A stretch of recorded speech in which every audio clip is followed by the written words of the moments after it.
నంద్యాల జిల్లా కోవెలకుంట్లలో ఆర్టీసీ బస్టాండ్లో డ్రైవర్ నిర్లక్ష్యంతో మెకానిక్ వెంకటరమణ ప్రాణాలు కోల్పోయాడు.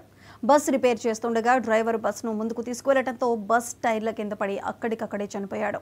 ఉదయం తెల్లవారుజామున కోవెలకుంట్ల ఆళ్లగడ్డ బస్సు ఆళ్లగడ్డకు వెళ్లాల్సి ఉంది. బస్ రిపేర్కు రావడంతో మెకానిక్ వెంకటరమణకు బస్ రిపేర్ చేసేందుకు స్టార్టింగ్లో ఉంచి గ్యారేజ్లో సంతకం చేసేందుకు వెళ్లాడు. అప్పటికే బస్ కింద వెంకటరమణ రిపేర్ చేస్తుండగా అది గమనించని డ్రైవర్ ఒక్కసారిగా బస్సును ముందుకు పోనిచ్చాడు.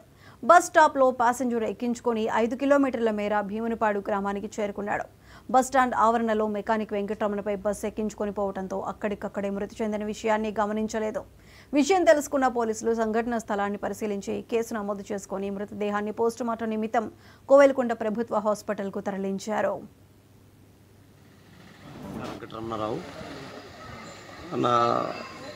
మాకు తమ్ముళ్ళంటి వాడు, చాలా మంచి పిల్లోడు. ఎట్లా జరిగింది ప్రమాదం? ఆ ప్రమాదం వచ్చేసి బస్సు కింద మామూలుగా అయితే ఆ బస్సులకు హైర్ బస్సులకు ఇది చేస్తాడు అనమాట, క్లీనింగ్గా వర్క్ చేస్తున్నాడు పిల్లడు, గ్రీజింగ్ అది ఏదో బ్రేక్ది ఏదో చేయాలని డ్రైవరే పంపించినాడంట. పంపించి అది డ్రైవరు పంపించిన తర్వాత ఒక దిక్కు చేసినాడు, రెండో దిక్కు చేసిన తర్వాత ఆయన బయటకు వచ్చిన తర్వాత ఆయన పోవాల్సింది. కానీ ఆయన డ్రైవర్ నిర్లక్ష్యం వల్ల ఆయన చూసుకోకుండా తొక్కేసినాడు. తల చాలా పగిలి చాలా ఇది చూడడానికి చాలా బాధాకరంగా ఉంది.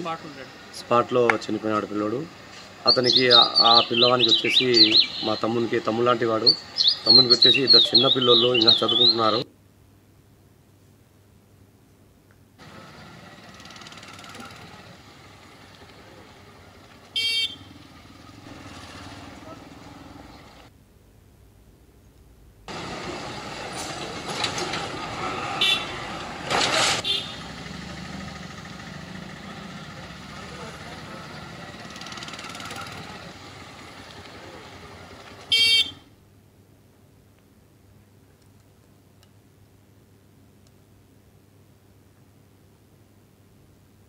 పల్నాడు జిల్లా నరసరావుపేట పెట్లూరి